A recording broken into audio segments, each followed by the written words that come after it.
Hi everyone, my name is Emily Johnston. I am the Public Outreach Coordinator for the Addison County Solid Waste Management District. Welcome to the ACSWMD Repair Fair.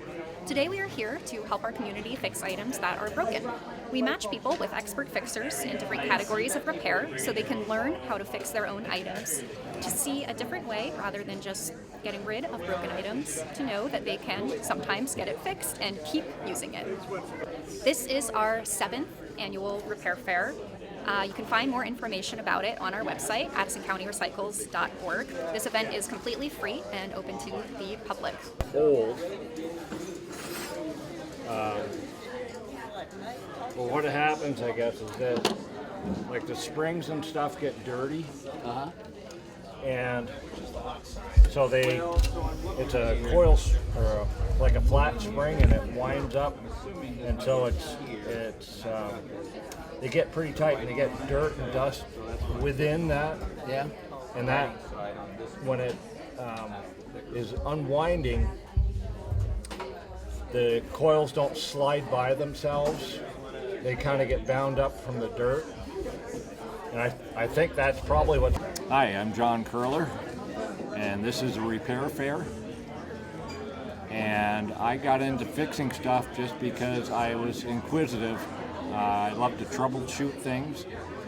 And in my former job for 30 years, I was a maintenance supervisor at the Career Center.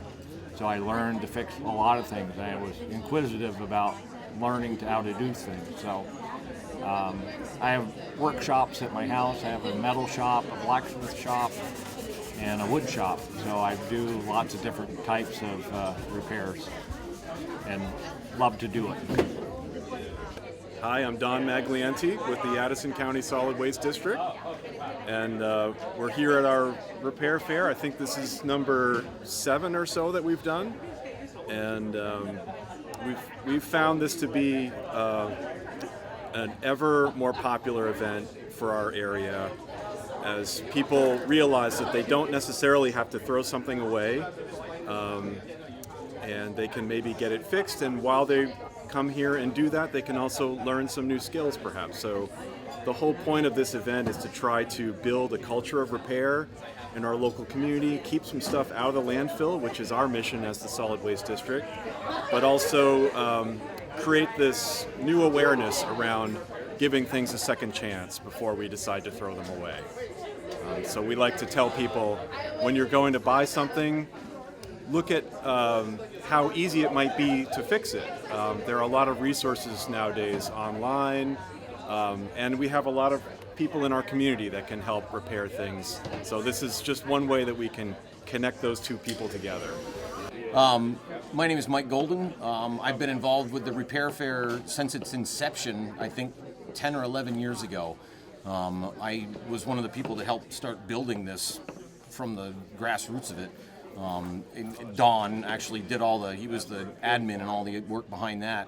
I was just a volunteer at that point. But I've had a lot of input as to how this structure works, how we've handled people coming in with projects, how we've built up our repair facility to have materials ready for folks, stuff that us as fixers use to repair the items that people bring in. One of the things about this that I do enjoy is it makes a lot of people very happy when you fix their stuff. Most people don't even realize that some of it can be fixed. They get very surprised when we do fix it, and it's a lot of fun. It's a way for me to give back to the community, and I enjoy this very much. It's one of my favorite days of the year. I've been doing this sort of thing most of my life. I was an engineer in industry for decades. Matter of fact, there's a few folks here that are former engineers. A lot of us really like to tinker with things. We enjoy fixing stuff, and it's fun to be able to give back to people, and that's the reason I've been doing it for so long. So items done, newer items I should say, items of from the 2000s and up, new generation electronics, appliances, things of that nature, are mostly repaired by replacing components or module levels or boards, control parts, control boards, that type of stuff. Not necessarily small components where things used to be able to be fixable in that way. New stuff not quite as fixable that way.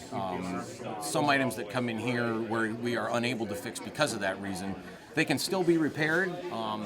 One good way to do that is to find an identical appliance or item like on eBay or someone locally that may have one that's an old junky one that has a board in it that's good, and you can take the board out of that, put it in yours, or put it in a non-working unit and repair it that way. I realize that can be very difficult, but that's one way to have it done. But yeah, we do sort of live in a throwaway society now. It's kind of, things have changed quite a bit, and you can get into doing this. There are local vocational programs. I think Middlebury has one as well, but for learning things like electronics and mechanics, for repairing small engines, different things like that. If you want to get started in something like that, to be able to fix things, it's a great place to go.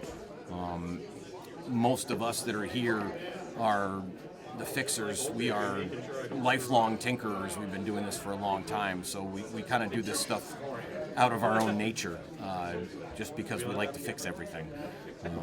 So you can also come in and watch us work and pick up stuff along the way. I'm Susan Nelson. I've been making jewelry for about 15 years. I make necklaces, earrings, bracelets, and I basically go to craft fairs and sell my stuff at craft fairs. I always have fixed things in addition to making new things, because people tend to really get attached to different pieces of jewelry, and if they break, it's upsetting, and so people want them fixed. And if I can fix it, I think it's good to fix things. It's also good, so you're not throwing something away. You're fixing it. I'm Diane Mott. I've been doing the repair thing for a couple of years, 2 or 3 years, I can't even remember how many. But I always bring a sewing machine, and if anybody's got something that needs sewing, like the pants and sometimes the cuffs, sometimes a zipper, sometimes buttons, which I just do. I've done it, and I've got my antique Singer. So it's fun, and it's nice to get something done for somebody that can't do it. My grandmother was a dress designer, so through her and my mother, and I've always had a sewing machine, lots of Singers, which are wonderful. Hi guys, I'm Sarah. Thank you so much for joining us for this year's Repair Fair. I'm the Eco AmeriCorps member for the Addison County Solid Waste Management District, and we also have super cool events coming up as well. We do a ton of workshops and we work with schools, and you can find all of our information at www.addisoncountyrecycles.org, or you can email us at acswmd.org, or you can always call us at 802-388-2333. Thank you.